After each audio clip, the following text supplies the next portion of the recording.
I want to take on this issue of trust. I think this is troubling for our society. Leaders, I want you to pay special attention to this. This is a little bit more of a leader-manager focused conversation because I think you are the solve. You're an enormous part of the solution. Here's the headline. This is from my friends at Gallup.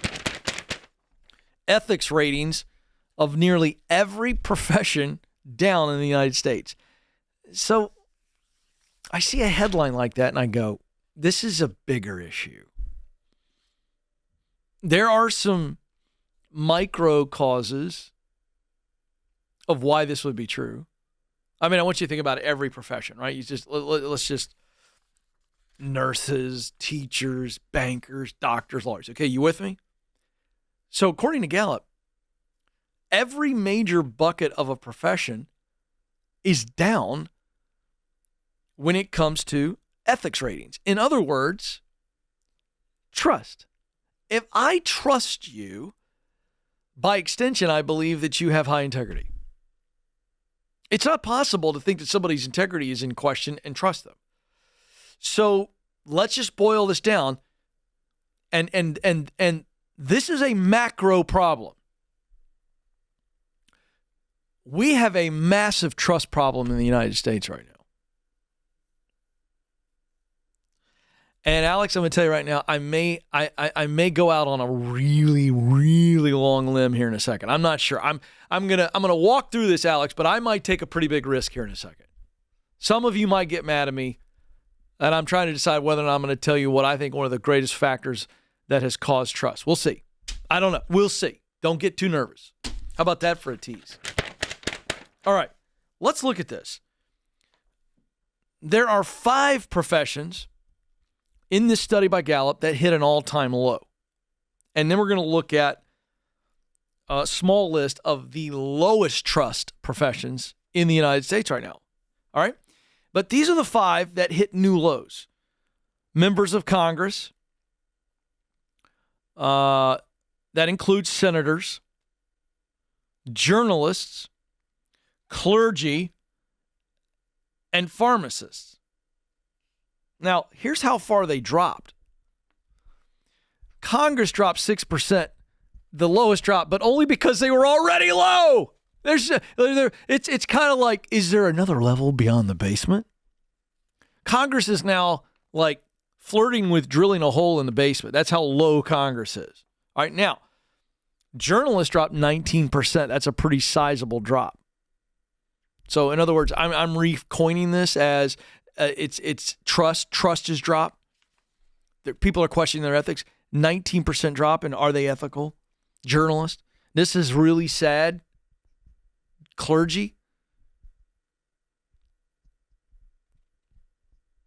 That breaks my heart, Alex. Alex used to work in the church. I'm a pastor's kid.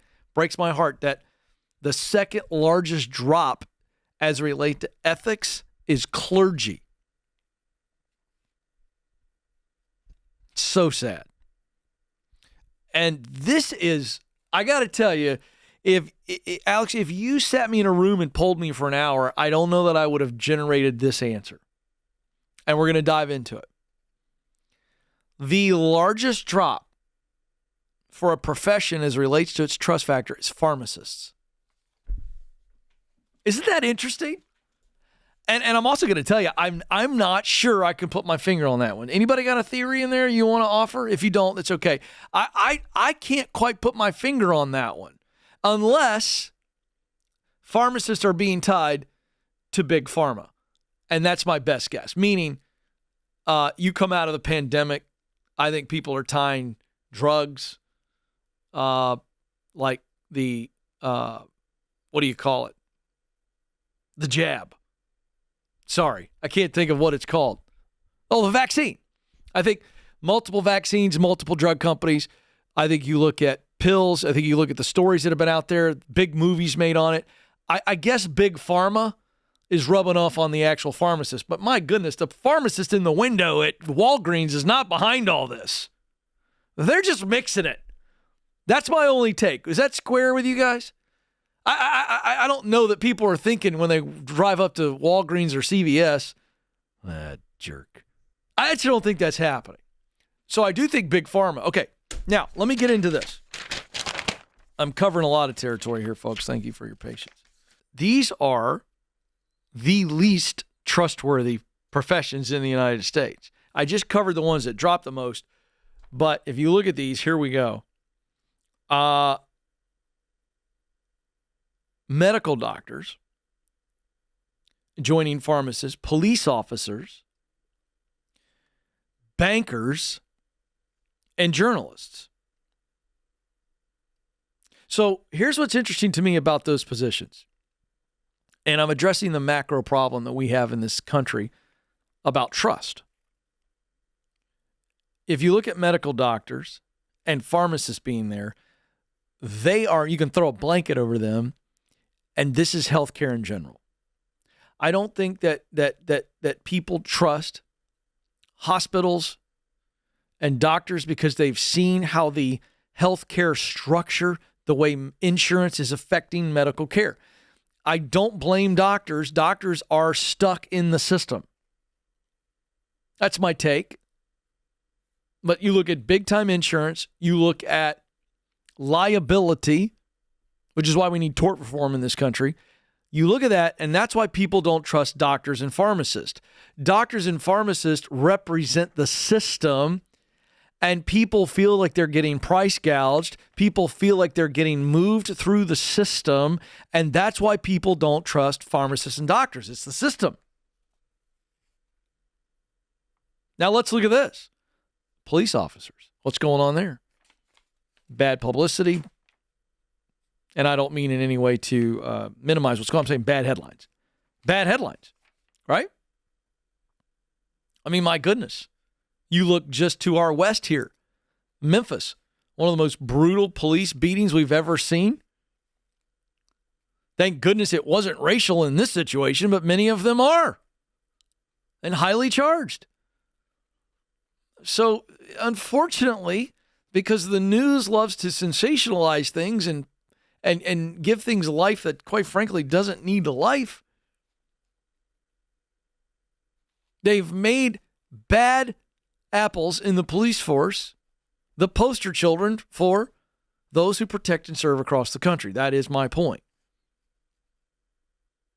And it doesn't take much for the public to go, I don't trust every police officer.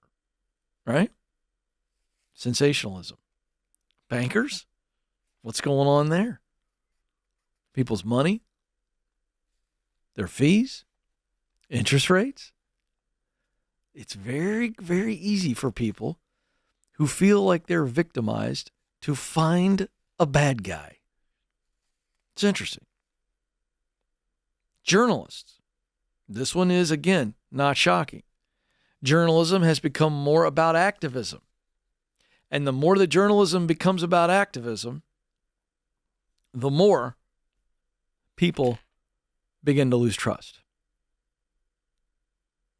So here it is. I'm going to dangle this carrot, and I'm not going to pay it off on purpose because I'm actually going to try to provoke some thinking. Why do we have this massive erosion of trust in the United States right now? I'm going to give it to you. And it's not on one single person. But I'm going to tell you, it has coalesced around a single person. One name. Trump. Trump has changed. I'm not saying bad or good.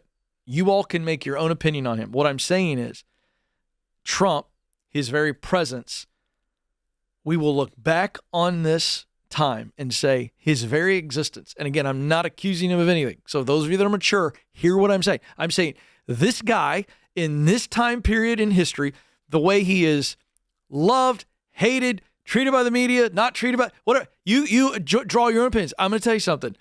For whatever reason, this season that he is in public life is the most polarized period that we have seen in the United States in a long, long time. I'm not putting blame. I am not putting praise. I'm just going, it's pretty amazing how it has begun to erode our society and erode trust. Just that whole entire situation. Fascinating to me. And I think one day we'll all be able to break it down. So you run with that. Have fun at the old water cooler on that one. You can lay blame, lay praise. I don't care. I'm not getting in the middle of that. But I do think that we're in one of these times in history that we just have from time to time throughout history. Polarization around one person.